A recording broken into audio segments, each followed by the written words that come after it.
बाज़ लोगों के पास थोड़ा अकड़, गुरूर, तकब्बुर ये होता है। अल्लाह ताला ऐसी बलाओं से हम सबको महफूज व मामून फरमाए, आमीन। एक दरख्त होता है, दरख्त, उस दरख्त पे फल जितने ज्यादा हों, क्या बोलो ओ चैनल वालों, ओ चैनल वालों, बात नहीं करो, पानी की बोतल मिल गई, कोई अशरफियों की थैली थोड़ी मिल गई, हाँ बात नहीं करोगे बेटा। अच्छा, तो जिस दरख्त पे फल ज्यादा हो वो दरख्त उतना ही ज्यादा झुका हुआ होता है, बेशक। और जिस दरख्त पे अगर फल नहीं हो तो वो एकदम खड़ा हुआ होता है। अल्लाह समद। मदरसे के बच्चे, दिल से दुआएं निकली हैं इनके लिए, अल्लाह ताला इनको उलमाए रब्बानियीन में शामिल फरमा दे, आमीन। बड़े मुअद्दब, बड़े मुहज़्ज़ब, तहजीब और तालीम याफ्ता बच्चे हैं। आप क्या जानते हैं तालीम का मामला मैं बताऊं, बड़ी मुश्किल से और बच्चों के लिए नसीहत भरी बात है। एक बस्ती जिसका नाम गजाला, क्या नाम है बोलो? गजाला बस्ती का नाम है। उस बस्ती में एक बड़ा आदमी, अमीर आदमी रहता था।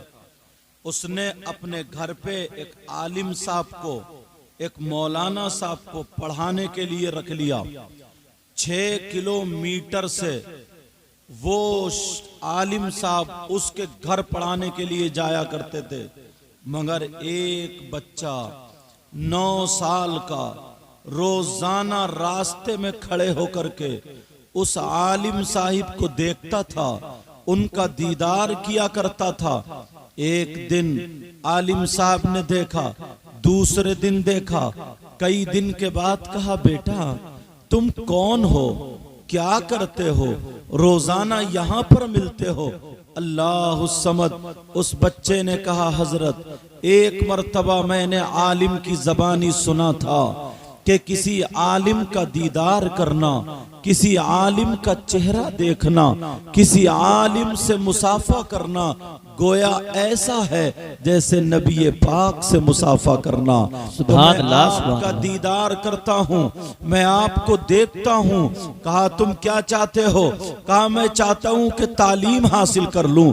कहा बेटा मेरे पास तो वक्त नहीं है, मेरे पास इतना टाइम नहीं है जो मैं तुम्हें पढ़ा दूँ। वो बच्चा थोड़ा सा मायूस हुआ और घर चला जाता है, लेकिन रात को दुरूद शरीफ पढ़ता हुआ सो जाता है।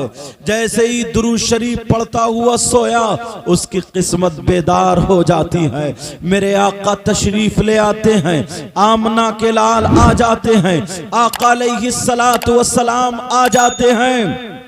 प्यारो पता नहीं आप में कौन ऐसा हो, अगर रात को दुरूद शरीफ पढ़ के सोए, किसको आका का दीदार हो जाए। मेरी बहनें हैं, ये ज्यादा अमल के मैदान में रहती हैं, खुराफाते भी ज्यादा करती हैं, मगर अमल के मैदान में भी ज्यादा रहती हैं। जरा सुनो, वो बच्चा उधर सोया, 9 साल की उम्र है, दुरूद शरीफ पढ़ता हुआ सो जाता है। आमना के लाल तशरीफ ले आते हैं और आने के बाद कहते हैं, बेटा तुम दुरूद शरीफ पढ़ रहे थे, तुम नबी पर पढ़ रहे थे, अपने आका पर पढ़ रहे थे, मगर तुमने नबी को नहीं देखा है। कहा हाँ हाँ नहीं देखा है। कहा दुरूद शरीफ तुमने पढ़ा, मगर नबी का दीदार कर लो। जिस नबी पर दुरूद पढ़ रहे थे वही आका, वही मोहम्मदुर रसूलुल्लाह तशरीफ लाए हुए थे। ख्वाब में, कदमों पे ख्वाब ही में गिर जाता है, कहने लगता है आका मैं तालीम हासिल करना चाहता हूँ। कहा सुनो सुनो, तरतीब तरकीब मैं बताए देता हूँ। कहा जी सरकार, कहा तरकीब बताए देता हूँ। उन्होंने तरकीब बता दी। सुबह हो जाती है, आँख खुल जाती है, सुबह को फिर उसी दरवाजे पर खड़ा हो जाता है। आलिम साहब अपने घोड़े पर आए, फिर घोड़ा रोक लिया और रोकने के बाद कहा बेटा आज फिर तुम खड़े हो, क्या चाहते हो? हो? कहा पढ़ना चाहता हूँ। जब इतना कहा बेटा मेरे पास वक्त नहीं है। वो बच्चा कहने लगा हुजूर अगर मैं टाइम बता दूं, अगर मैं वक्त बता दूं तो क्या आप पढ़ा देंगे? कहा हाँ मैं पढ़ा दूंगा। जब इतना कहा है अल्लाह अल्लाह, वो बच्चा कहने लगा मदरसे के बच्चे सुन ले, पढ़ने वाले सुन ले, तुम्हारे लिए भी जरूरी है इल्म हासिल करो। लेकिन सुनो, वो बच्चा कहने लगा सरकार जब आप 6 किलोमीटर यहाँ से चलते हैं, उनके घर पढ़ाने के लिए जाते हैं, 6 किलोमीटर इधर से जाते हैं, 6 किलोमीटर उधर से जाते हैं, तो कुछ वक्त लगता है। आप अपने घोड़े पे बैठे रहना और मैं आपके घोड़े की बराबर में पैदल दौड़ता हुआ चला करूंगा। इसी सफर में आप मुझे पढ़ा देना, मैं सवाल किया करूंगा, आप मुझे जवाब दे देना। जब इतना कहा तो उनकी आंखों में आंसू आ जाते हैं। कहा बेटा तुम दौड़ा करोगे, घोड़े के साथ चला करोगे? कहा हाँ, मुझे इल्म सीखने के लिए अगर अपने खून का एक एक कतरा बहाना पड़े तो मैं एक एक कतरा बहा दूंगा। अगर इल्म सीखने के लिए मुझे अपनी सांसें देनी पड़े तो मैं अपनी सांसें दे दूंगा। कुछ भी करना पड़े, भूखे अगर एक टाइम रहना पड़े तो मैं रह लूंगा। उस्ताद के डंडे बर्दाश्त करें, मैं डंडे बर्दाश्त करूंगा। उस्ताद अगर मारे मैं बर्दाश्त करूंगा, मगर इल्म हासिल करूंगा। अल्लाह अल्लाह, वो बच्चा अब घोड़े के साथ साथ दौड़ता है, घोड़े के साथ साथ चलता चला जाता है। इधर वो आलिम साहब पढ़ाते हुए चले जाते हैं। जरा सुनो इल्म कैसे हासिल किया जाता है। एक दिन नहीं, 2 दिन नहीं, 1 साल नहीं, 2 साल नहीं, पूरे के पूरे 6 साल तक वो बच्चा रोजाना घोड़े के साथ दौड़ता था और इल्म हासिल करता था। अल्लाह को एक दिन वो आदा पसंद आ गई, इतना बड़ा आलिम बना दिया जो उलमा में सरे फहरिस्त है। उस बच्चे का नाम सुनोगे तुम मचल जाओगे। वो बच्चा कोई और नहीं है, वो बच्चा इमाम मोहम्मद गज्जाली है। इमाम मोहम्मद गज्जाली उसका नाम आता है। अल्लाह अल्लाह, आज इन मदरसे के बच्चों को देख करके मेरी तबीयत खुश हुई है कि हाँ हजरत अल्लामा मौलाना असनाद साहब ने इन्हें तरतीब भी दी है, इन्हें तदरीब भी दी है, इन्हें तालीम भी दी है। वही उस्ताद अच्छा होता है।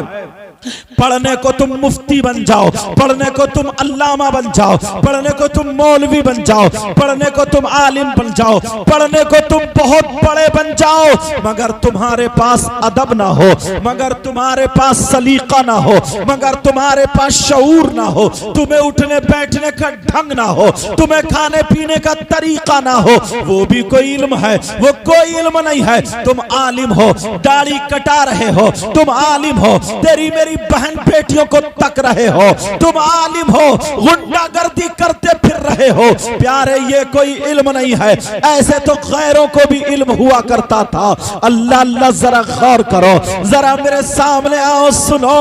अल्लाह अल्लाह, मुझे वो बात याद आने लगी है, वो बात याद आने लगी है। अब आ जाओ पीलीभीत की सरजमीन पर, पीलीभीत की सरजमीन पर आ जाओ। एक अल्लाह वाले का नाम शाजी मियां हुजूर आता है, जो ये विलायत के ताजदार हैं, जो विलायत के शहंशाह है। यही शाजी मियां हुजूर है।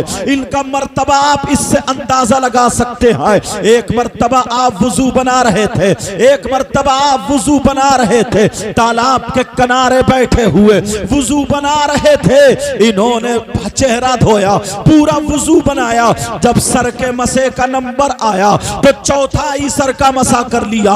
चौथाई सर का मसा करना फर्ज है, मगर दूर से वो मौलाना देख रहे थे जो गैर मुअद्दब थे। वो मौलाना देख रहे थे जिनके पास सलीका और शऊर नहीं था।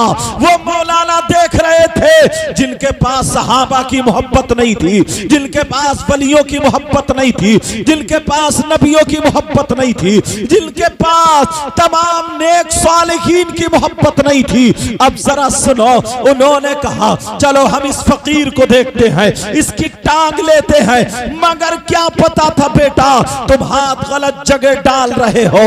वो दोनों आ जाते हैं, दौड़ते हुए आ जाते हैं। शाजी मियां हुजूर दूर जा सकते थे मगर नहीं गए, वुजू बना करके वहीं पर बैठ जाते हैं। और जैसे ही शाजी मियां हुजूर बैठते हैं, अल्लाह अल्लाह, जब वो दोनों बेअदब मौलाना करीब आते हैं, वो दोनों सहाबा से मोहब्बत ना करने वाले मौलाना करीब आते हैं। अभी उन्होंने जबान खोली नहीं है, अभी उन्होंने कुछ बोली नहीं है, मगर इस अल्लाह वाले ने, अल्लाह अल्लाह, इस अल्लाह वाले ने अपने सर को यहां से पकड़ा और पकड़ने के बाद कहा ला इलाहा इल्लल्लाह इल्लल्लाह इल्लल्लाह इल्लल्लाह कह करके अपने सर को यहां गर्दन से अलग कर लिया।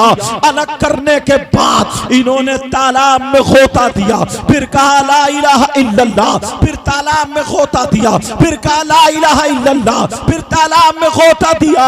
3 मर्तबा खोता देने के बाद सर पे रख लिया और सर पे रखने के बाद अल्लाह अल्लाह, जैसे ही सर पे रखा कहने लगे मोहम्मद रसूलुल्लाह। बोले मौलाना अरे अब तो मसा हो गया होगा, इसको तो गुस्ल बोलते हैं, ये तो गुस्ल हो गया है। आज के बाद किसी की भी बेअदबी नहीं होनी चाहिए। आज के बाद तुम्हारे अंदर जो इल्म का गुरूर है, जो तकब्बुर है, सीने के अंदर बुत लिए फिर रहे हो, इसको नीचे गिरा देना, इसे पांवों से मल देना।